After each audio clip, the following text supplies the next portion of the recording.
Hi hello மக்களே எல்லாருக்கும் வணக்கம். இன்னைக்கு நம்ம வீட்டில் என்ன செய்ய போகிறோம்னா பெப்பர் சிக்கன் செய்ய போகிறோம். அதாவது சிக்கன் மிளகு வறுவல் செய்ய போகிறோம். அது ஃபஸ்ட்டு எண்ணெய் கொஞ்சம் நிறையா ஊற்றிக்கோங்க.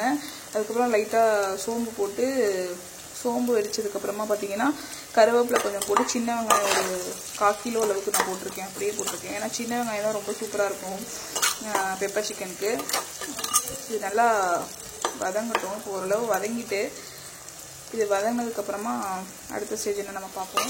அடுத்து வந்து பார்த்திங்கன்னா நான் இஞ்சி பூண்டு பேஸ்ட்டு போட்டிருக்கேன். ஏன்னா நிறையா போட்டிருக்கேன்னு பார்க்காதீங்க. லைட்டாக சின்ன வெங்காயத்தை அரைச்சிருக்கேன். நல்லா கொஞ்சம் கிரேவி நிறையா வரணுங்கிறதுக்காக ஒரு 5-6 சின்ன வெங்காயத்தை வந்து இஞ்சி பூண்டு கூடயே போட்டு அரைச்சனால கொஞ்சம் நிறையா இருக்க மாதிரி உங்களுக்கு தெரியுது. இஞ்சி பூண்டு நல்லா பச்சை வாசம் போகிற வரைக்கும் வதக்கிக்கோங்க. சாரிங்க கிளிப்பிங்கை வந்துட்டு மிஸ் பண்ணிட்டேன். என்னென்ன போட்டேன்னு பார்த்தீங்கன்னா அதுக்கப்புறமா கொஞ்சமாக வந்துட்டு அதாவது 1 ஸ்பூன் வந்துட்டு தனியாத்தூள், அப்புறம் ஒரு 1/2 டீஸ்பூன் வந்துட்டு கரம் மசாலா, அப்புறம் வந்து பார்த்தீங்கன்னா கொஞ்சமாக மஞ்சள் தூள் போட்டிருக்கேன். இதில் நல்லா பச்சை வாசனை போகிற வரைக்கும் வதக்கிக்கோங்க. இது ஓரளவு நல்லா வதங்கிடுச்சு பாருங்கள். இந்த ஸ்டேஜில் இருக்குது. இப்போ வந்து நான் இதில் என்ன ஆட் பண்ண போகிறேன்னா பெப்பர், அப்புறம் கொஞ்சம் லைட்டாக சீரகம், அப்புறம் லைட்டாக சோம்பு, கொஞ்சம் கசகசா போட்டு அரைச்சி வச்சுருக்கேன். அது வந்து நம்ம காரத்துக்கு தகுந்த மாதிரி மிளகு தான் வந்து, அதாவது பெப்பர் மசாலா அப்படிங்கிறதால மிளகு தான் வந்து உங்களுக்கு காரம். ஸோ அது எவ்வளோ தேவையோ அந்தளவுக்கு நம்ம போட்டுக்கலாம்.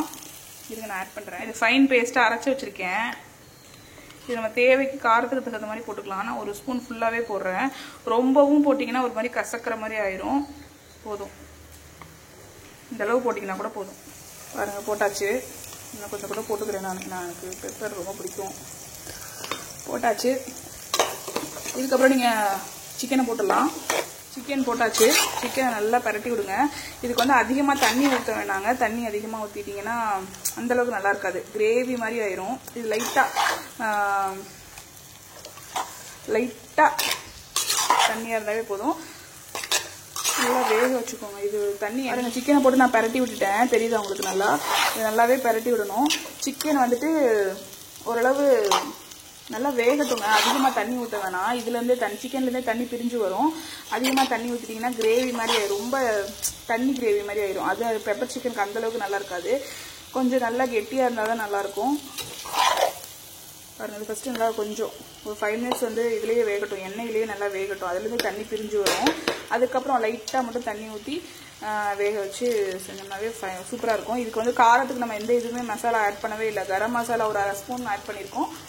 மற்றபடி பெப்பர் தான் வந்துட்டு தேவைக்கு போட்டிருக்கோம். எல்லாம் கலந்து விட்டுட்டு ஒரு 5 மினிட்ஸ் மூடி வச்சுக்கோங்க.